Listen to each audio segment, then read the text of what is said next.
स्वागत है आपका परीक्षा स्टडी 24 यूट्यूब चैनल पर। दोस्तों, आज हम आपको डीएलएड प्रथम सेमेस्टर के विषय विज्ञान को कराएंगे। यदि आप चैनल पर नए हैं तो चैनल को सब्सक्राइब कर लें, घंटी वाले बटन को दबा लें, जिससे नेक्स्ट आने वाली वीडियो की नोटिफिकेशन आपको मिल सके। समझते हैं दोस्तों, पत्ती तक हम आपको करा चुके थे। अब नेक्स्ट टॉपिक है आपका पुष्प। पुष्प के बारे में समझते हैं। यहाँ से प्रश्न पूछा जाता है पुष्प के भाग से। ठीक है, पहले पुष्प के बारे में समझते हैं। तने की शाखा पर स्थित कलियां रूपांतरित होकर पुष्प बन जाती हैं। जो तने की शाखा पर जो कलियां होती हैं वो क्या है, रूपांतरित होकर क्या बन जाती हैं, पुष्प बन जाती हैं। पुष्प पौधे का जनन अंग होता है। ये प्रश्न पूछा गया है। जो पुष्प होता है वो क्या होता है, यानी पौधे का जनन अंग कौन सा होता है, ये पूछा गया है। तो पौधे का जो जनन अंग होता है वो पुष्प होता है। इसको द्वारा पौधे प्रजनन करते हैं। निषेचन के पश्चात अंडाशय में फल विकसित होता है। फल कहाँ विकसित होता है, अंडाशय में। फल में एक या अनेक बीज होते हैं। फल में क्या होते हैं, एक या अनेक बीज होते हैं। बीज अनुकूल परिस्थितियों में अंकुरित होकर नन्हे पौधे का निर्माण करते हैं। बीज क्या है, अनुकूल परिस्थितियों में अंकुरित होकर नन्हे पौधे का निर्माण करते हैं। तो पुष्प के बारे में आपने समझा। यहाँ से जो प्रश्न पूछा जाएगा, ये पूछा जाएगा कि पौधे का जो जनन अंग है वो कौन सा होता है, तो पुष्प होता है पौधे का जनन अंग। ठीक है, नेक्स्ट देखते हैं पुष्प के भाग। एक एक करके इन्हें समझ लेते हैं। पुष्प के भाग कौन कौन से हैं। तो पुष्प के यहाँ भाग आपके पेपर में पूछे जाएंगे। तो पुष्प के भाग 4 होते हैं। कौन कौन से होते हैं, बाह्य दलपुंज, दलपुंज, पुंकेसर, स्त्री केसर। एक एक करके इनके बारे में समझते हैं। बाह्य दलपुंज कौन सा होता है, जो पुष्प का सबसे बाहरी भाग होता है। पुष्प का सबसे बाहरी भाग होता है, यह हरे रंग का होता है। कली अवस्था में सुरक्षा प्रदान करता है। जैसे गुलाब का फूल है, उसके जब कली रूप में जब आपने देखा होगा, जो बाहर बंद होता है, कली जब बंद होती है तो हरे रंग का होता है।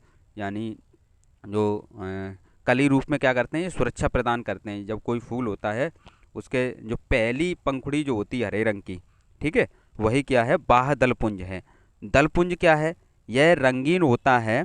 इसे पुष्प की पंखुड़ी भी कहते हैं। यह कीटों को परागकण के लिए आकर्षित करता है। जैसे गुलाब का फूल है तो वो गुलाबी गुलाबी पंखुड़ी क्या कहलाएंगी, दलपुंज कहलाएंगी। अब यहाँ पर देखते हैं पुंकेसर। पुंकेसर क्या होता है, पुंकेसर के बारे में समझते हैं। यह पुष्प का नर जनन अंग होता है। ये प्रश्न पूछा जाएगा कि पुष्प का नर जनन अंग कौन सा है, तो ये क्या है, पुंकेसर। तंतु तथा परागकोश इसका भाग होते हैं। इसके भाग कौन कौन से होते हैं, तंतु तथा परागकोश। स्त्री केसर के बारे में पूछा जा सकता है अलग से, इसमें तो लिखना ही लिखना है आपको। तो यह पुष्प का मादा जनन अंग होता है। मादा जनन अंग कौन सा होता है, स्त्री केसर।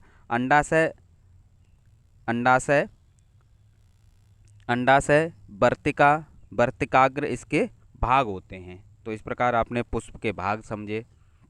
ठीक है, पुष्प के 4 भाग होते हैं, बाह्य दलपुंज, दलपुंज, पुंकेसर, स्त्री केसर। नेक्स्ट है एकलिंगी पुष्प और दोलिंगी पुष्प। इनके बारे में समझते हैं। ये प्रश्न पूछे गए हैं।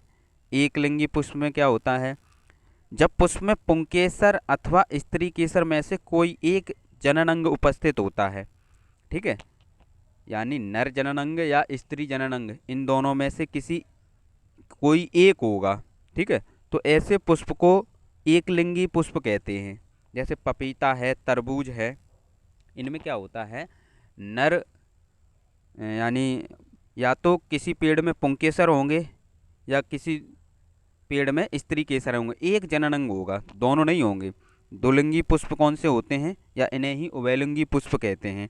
जब पुष्प में पुंकेसर तथा स्त्री केसर दोनों उपस्थित होते हैं, उसे द्विलिंगी या उभयलिंगी पुष्प कहते हैं। जैसे गुड़हल, सरसों, ये सभी क्या है, द्विलिंगी पुष्प के अंतर्गत आएंगे। तो आपने समझा, एक लिंगी में एक लिंग होगा, दो लिंगी में दोनों लिंग होंगे। ठीक है, तो ये ट्रिक है, आप लिख भी सकते हो। जब आपको अर्थ समझ में आ जाएगा तो आप लिख भी सकते हो। परागण, परागण के बारे में समझते हैं। परागण क्या है, और इससे प्रश्न पूछे ही जाते हैं आपके पेपर में। परागण, परागकण का वर्तिकाग्र तक पहुंचने की क्रिया है, वो परागण कहलाती है।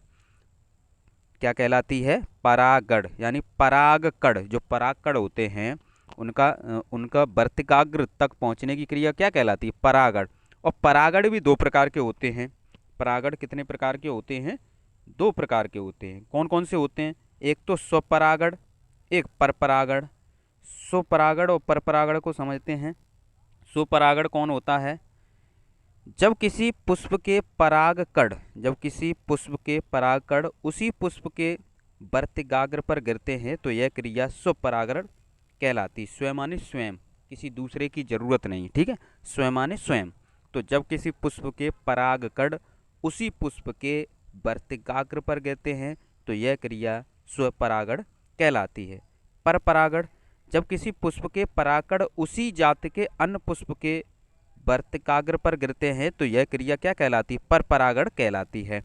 तो इस प्रकार आपने समझा स्वपरागण और परपरागण को समझा। परपरागण की विधियां हैं। परपरागण की विधियां क्या हैं? जल द्वारा, कीटों द्वारा, वायु द्वारा, जंतु द्वारा, ये परपरागण की विधियां हैं।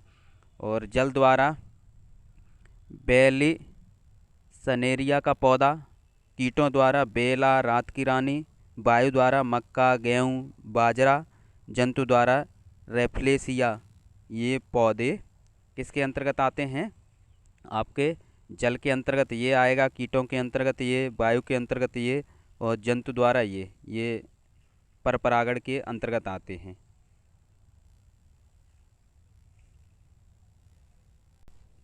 स्वपरागण और परपरागण से लाभ और हानि, क्या लाभ होते हैं, क्या हानि होती हैं, उसे समझ लेते हैं एक बार।